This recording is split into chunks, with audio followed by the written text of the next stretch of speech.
She just gave birth several months ago to the little one that you see her holding on the screen. She is not working. She does not have that type of money. The judge turns to the defense side for a response, and this is where the tone of the hearing starts to shift. The defense attorney explains that, in her experience, courts rarely punish someone simply because they cannot afford to pay a mediation fee. Plaintiff's motion to show cause in this matter, Ms. Thomas. Thank you, Your Honor. Your Honor, in this case, the case scheduling order required the parties to participate in mediation in the month of December.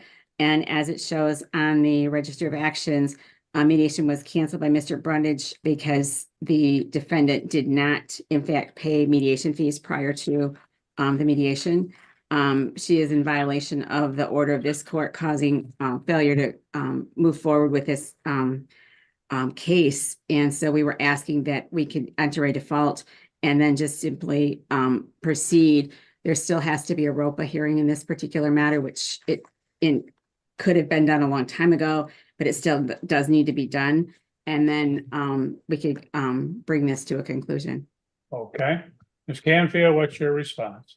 Thank you, Your Honor. Well, first of all, I very rarely see someone held in contempt of court or sanctioned for having the inability to pay a mediation fee. Ms. Thomas did not contact or communicate with me. If she had, her information in her motion would have been correct or corrected. She indicated at her belief that I had not responded to Mr. Brundage and apprised him of what was happening when in fact I did. And I have an email communication with him informing him that I had relayed the message to my client, and she was going to just contact him regarding that payment. Since then, I have spoken and communicated with my client, who has the inability to pay that mediation fee of $525 right now. She just gave birth several months ago to the little one that you see her holding on the screen. She is not working. She does not have that type of money to pay for mediation. Now, that having been said, I am happy, as is my client, to informally mediate that with Ms. Thomas and her client, but I don't think that, an inability to pay a mediation fee for somebody who just gave birth and is on maternity leave should necessitate an entry of a default judgment. I think that we ought to be able to negotiate this. I believe that the parties themselves have spoken and come to some tentative agreements that Ms. Thomas and I can discuss further and put into a consent judgment of divorce to enter before this court.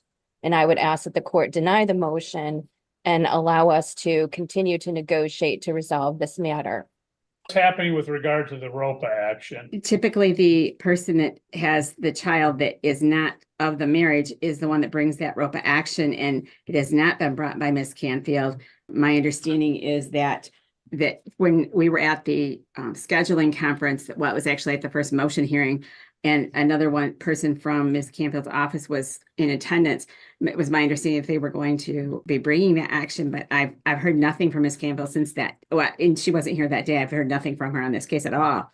If she doesn't do it, Ms. Thomas, you're going to have to do it, or there's going to be an order entered, and he'll be declared to be the father. And no, I understand that. And he can pay for 18 years or more if he wants. No. I understand that, but when I was told by counsel that they were going to bring it, I assumed that that was going to happen. And I've written a couple of emails to the gentleman, and I've not heard back, so I don't know. Ms. Thomas, may I ask you who was present at that hearing? I don't know. An attorney who's left the office. It could well have been. I don't know. I have his name in my other part of my file, but I don't have it right here. Regardless, Ms. Canfield, is your intent to proceed with the ROPA action, or? Absolutely, Your Honor. We will get that filed. Okay. My staff says Attorney Crow. With that clarification on the record, the judge sets a practical path forward. First, the court wants the paternity action filed so the legal questions surrounding the child can be properly addressed. Thank you. That explains things, Your Honor. We don't have the best notations to the file sometimes. So I will definitely get that motion filed, and we'll get that conducted. Okay, well, let's do that. In the meantime, if the parties wish to get together to resolve the issues, if they feel that they can discuss the matters amongst them and get them resolved, then fine. If not, the court will take the motion And I will take it under advisement and reserve any finding on that or Ms. Thomas's request for attorney fees in this particular matter, pending resolution of the case. Thank you. Thank you, Your Honor. Thank you. Your Honor, before we leave, we have a settlement conference this afternoon. Do we need to still be here for that now that with what we've just done? No, let's proceed. We'll proceed on the ROPA action, and then we can again at that point that might get things resolved depending on the resolution of that. If not, then we'll set it for trial at that time. Okay, Thank you, Your Honor. Ms. Thomas, I'll be in touch. Okay. Thank you. Goodbye. Angelique, does your client plan on appearing this morning? I wasn't certain. I have notified her. She is aware. She did sign a stipulation. I can Okay. call her and see if she is available. I mean, We don't need to have her here, Miss Yeah. Canfield. Thank you. Good morning, Judge. Yes, Good we morning. agree that Ms. Thomas's client is not the biological father, and we've sent over a stipulation. Ms. Thomas, did you receive that this morning? I did not. Okay, we have emailed it to you. It is signed by both my client and Mr. Ramiro Gutierrez III, who is the biological father, as well as myself, and it has a signature line for yourself and your client. I just wanted to make the court aware that she agrees that Mark is not the dad. Okay. please let me call the case. Calling case 2023-1819 DM Mark Porter versus April Porter. Today is Monday, February 12th, 2024 at 9:03 a.m. This matter is before the court on the plaintiff's motion to determine child born out of wedlock. There was some discussion before we went on the record, Ms. Canfield, that she had sent over a stip signed by her client acknowledging that in fact the plaintiff is not the biological father. Obviously, looking at the time frame when the last sexual relations occurred and the birth of the child, he possibly could have been. Do we have any DNA testing in this matter? I don't believe DNA testing has been conducted, Your Honor, but it's my understanding that there was a medical procedure preventing Mr. Porter from bearing any other children with his wife. Okay. That's correct.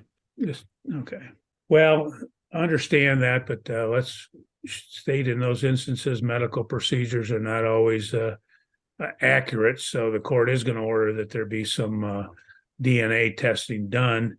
So court will have the matter done in that manner where we'll have the DNA testing. Once we get that done, then we'll set up for a Wednesday afternoon hearing at that time. So Ms. Canfield, I'll let you coordinate with Ms. Thomas to get the DNA testing done. And then once that happens, we'll set up for a hearing. Thank you, Your Honor. Okay. Your Honor, all right, Yeah. so do you want an order prepared indicating that is question one? Question two is as far as payment of that DNA testing, is that the defendant's payment? Yes, I'll have the defendant responsible for that. Ms. Canfield, you may want to check with Mr. Magnuson and maybe we can get something coordinated through front of the court and do that at a nominal charge. Thank you, Your Honor. I know that I believe she's residing out of state, so that might be Oh, the difficulty. Well- I think Mr. Magnuson has, I mean, we have other cases like that. I'm pretty sure that he can do it through the same DNA test company and still get that better price. So I think that will work. okay. Perfect. Okay, coordinate that and then let us know when we need to set a hearing. Thank you. Your Honor. So the Sure. judge issues a clear directive. DNA testing will be conducted, and once those results are available, the court will schedule another hearing to address the outcome.